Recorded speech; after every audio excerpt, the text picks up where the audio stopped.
I've just been thinking about it with the recent.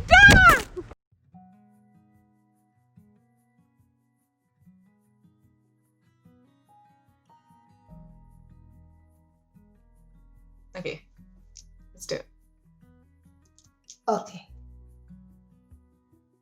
So Phyllis here was going to do this massive worship session for you guys, and just like, I don't know, were you going to accept like prayer requests and stuff? Were you going to go live and do that? Or just spontaneous? No, I'm scared of prayer requests. Okay. I'm scared of talking to anyone live.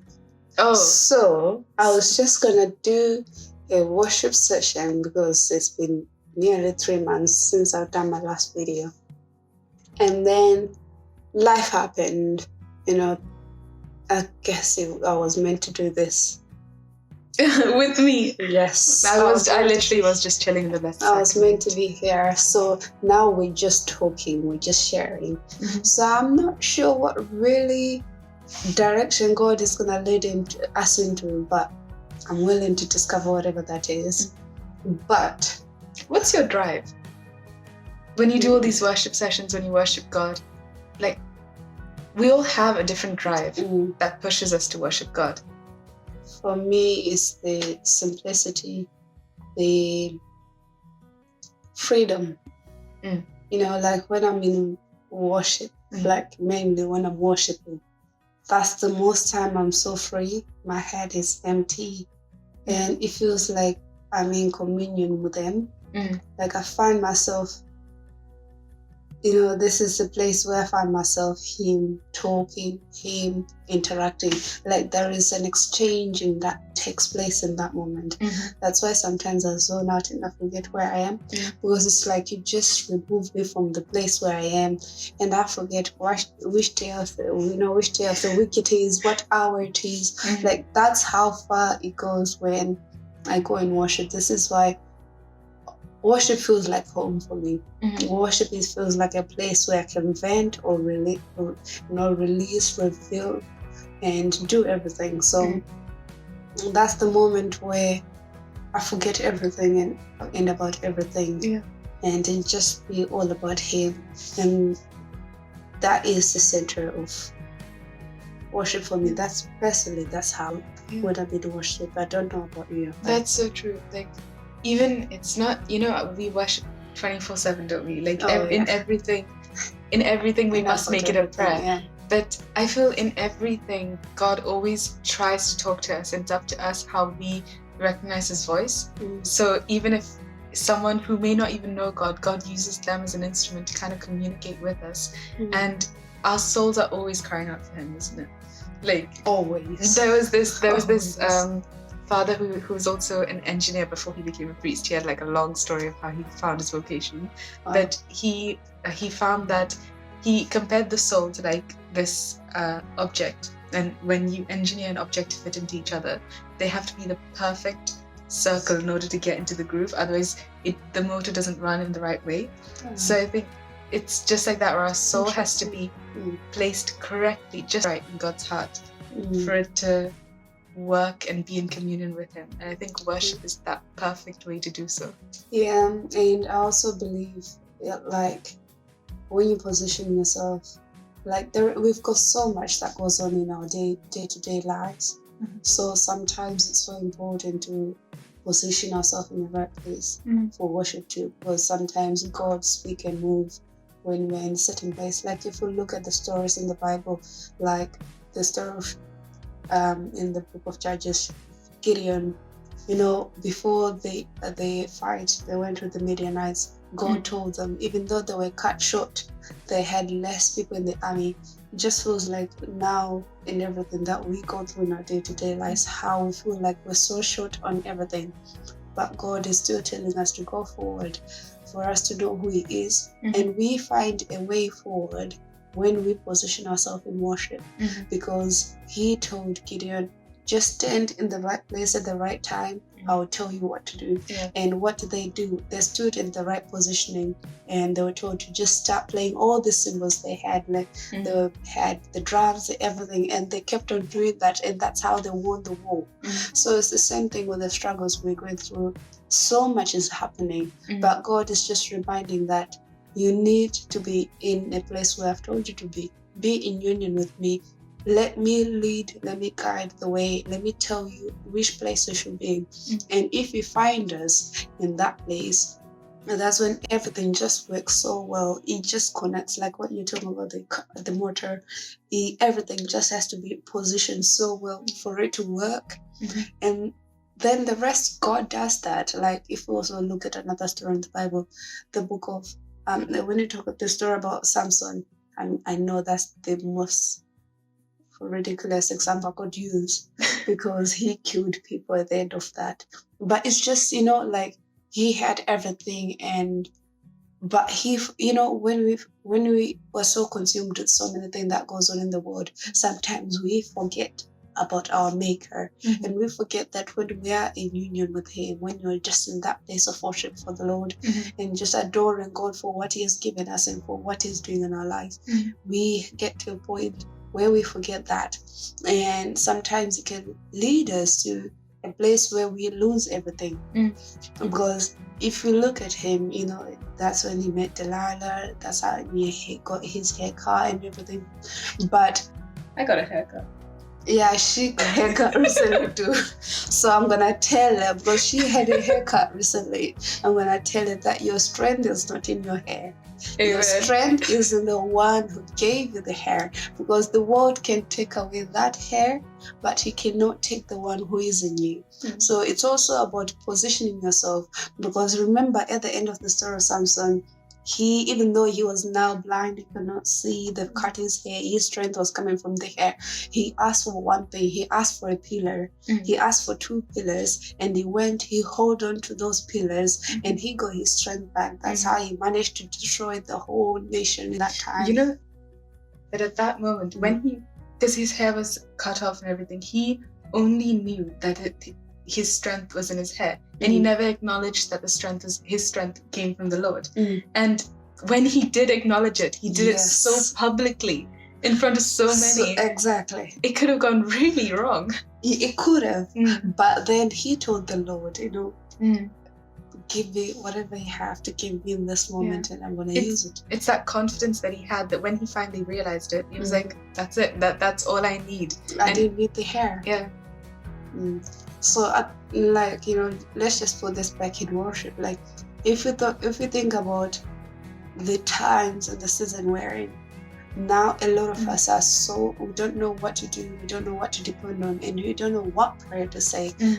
I think my grandma used to say this quite a lot. Like when he's praying for us, it's like so many things is happening. Which prayer should I do? I've done all the prayers. Yeah, bless her soul, rest in peace. But the thing is just having to be in that place where you feel like you don't have control of everything in your life. You don't know what to do anymore. But when you position yourself in prayer, when you position yourself, especially in a place of worship takes a lot of things out of your mind. Because when you worship, you just find that sense of calmness, that sense of, worship is just you telling God that I cannot do it. But whatever you want to do, let it be done through you. And like St. Augustine said as well, St. Augustine said that when we worship, when you sing, it's twice the prayer. So we're also doubling our intention when we're going to pray about anyway when we do that. So it's so important to be in that place. So I always feel it's such a release in worship. I always come out of that worship going, I really needed that. Because it's that moment when your heart just aligns with the will of God, and when you're on the right track and you just feel that peace. You can't describe it unless you encounter it. And I think that's with many people. It's this time of lockdown for me was a time where I was able to have moments where I was able to go deeper and deeper and actually understand what God has to say. And sometimes in our life we can get so busy and not actually take a moment to just be and just be still, in fact. Yes. Yes. So I entirely agree. I think we've all come to that place where we just feel like we can find ourselves only in the Lord. And mainly, like for us, we are we are in their worship team as well. So it's also important to keep on discovering that place and to have that nearness to the Lord, so that when you minister as well, your heart is also where the Lord wants it to be. So just having to keep on pushing and asking for the Lord for that, to be in that place with Him, to be. This is why, like personally, before we go into worship every single time, like I've said, Solidaire Gloria so many times. All glory to God alone, because it's also a moment to recognize that whatever I'm about to do, it's not of me, but of the Lord's, and it's everything. It all belongs to the Lord. Give everything back to the Lord. But also every time before we go into worship, I always remind myself of the story from John 4, when it talks about the lady at the well. The lady at the well, John 4:28, especially 28 part, is so important. When you realize that you've been, the Lord has drawn you, you've had that personal and deep encounter with the Lord, and you have an option to either just take a jug, or she went with their own jug to the well to get water. She would have just taken enough for her family, go back and feed the family, and just go and give Christ to the family. But she went empty-handed and brought everybody back. So I think it's just having to, when you draw yourself closer to the Lord in worship, when you have that personal and deep encounter with Him, you find yourself that you need to keep on giving this. And you tend to find that a lot in worship, because when you worship, you just feel like, oh God, like someone used to feel this. That feeling is something you just want to pass on to the next person, and you're so hungry for that.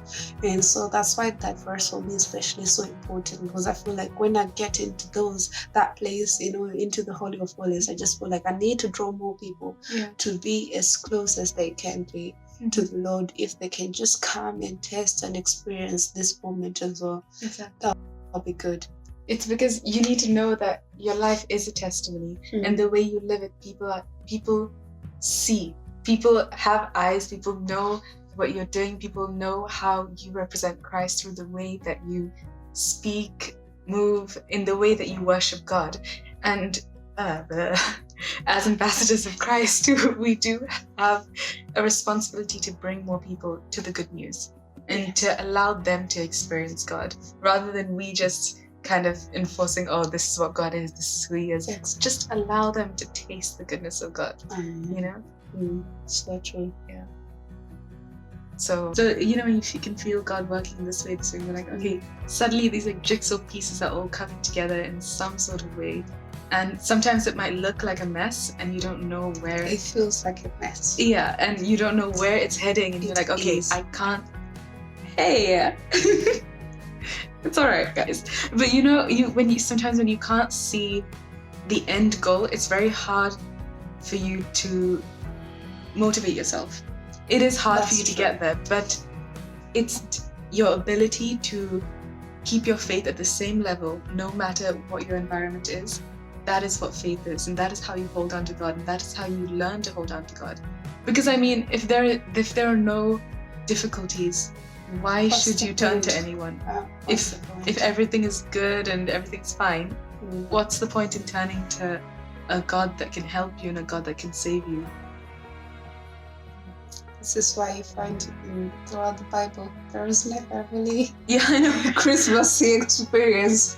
All of them, they talk about this or that, the storms, whatever.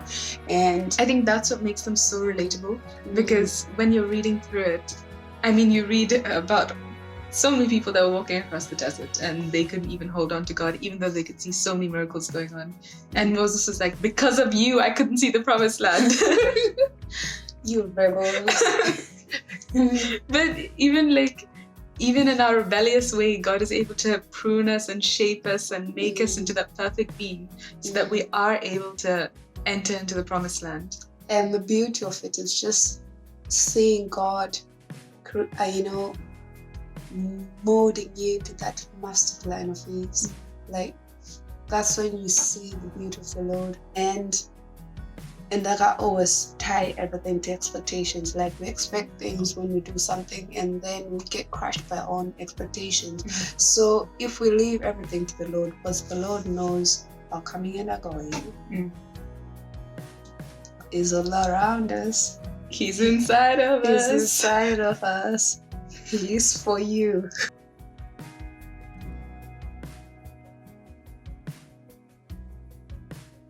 When you face the uncertainty of life, worship is the best place to be in because it clarifies it for you, or it gives you that peace of mindset to say, okay, fine, this is what we're going through, and we're in the midst of it, we're in the middle of it, and we can't do anything about it. And you have, especially when you know you have no total control of anything at all. That's the beauty of worship. You find yourself, you give your strength. It's like giving yourself the energy you didn't have anymore. Yeah. That's what it feels like when you're in that place. So it's as simple as when your phone runs out and it's running out of battery, you go and plug it in. So when we're running out, panic. Yeah, exactly. So when we're running dry, when we're running low, the best place is to go to the Blessed Sacrament, to the church. In fact, you can even worship anywhere. It's just acknowledging God in the situation that you're in. I do that too. I think sometimes people think I'm crazy because I talk to myself even when I'm walking around, and it's not one of those situations where she's wearing like wireless earphones or anything. She is literally just talking to herself. I do. I seriously do. Like I tell the Lord everything as I'm walking. God, look at that. Like I don't know. Like what am I gonna do with it, Lord? Where I'm walking, Lord, is so far. Like I found comfort in just releasing my thoughts to Him. I think I was mainly encouraged to do through worship, because when you worship, you just find yourself saying so many things that's going on to you, because in worship everyone is so molded into that place. So sometimes people, they don't really tend to listen to what you're saying. So I learned that I can release my thoughts, what I'm saying, my feelings to the Lord in that time, because everyone is so into their own world when you're in worship. Yeah. Okay, so I felt inspired. I felt inspired to just start something new. Also recently started writing a blog. So I also, even though I do speak my thoughts out loud, sometimes I write my thoughts out loud too. So I write my thoughts on blog. I've got my own blog page called Discover Faith with Fifi. Check it out. It's good. It's punchy. I like it. Thank you. I still feel like I've got more room to work on, because it's a little bit, I don't know, short. Like I make them, but that's exactly what I'm feeling at that moment. I see things like I write my thoughts out. Sometimes my thoughts can be longer, sometimes they can be short. It depends whether I've already spoken them out loud, then I don't remember them after that. But if I haven't really spoken them out loud, I write them so fast. Then I just release them. All of you out there, please remember to worship as much as you can and just acknowledge your God in everything that you do. And if you want to join us in worship, I know Phyllis is starting something soon, I think. Yes. So I was just so inspired to start something, and because I love worship and I feel like I talk too much. So when I worship, I release too much, and hopefully we can all do that release together. So I was thinking maybe at least once a week. Nice.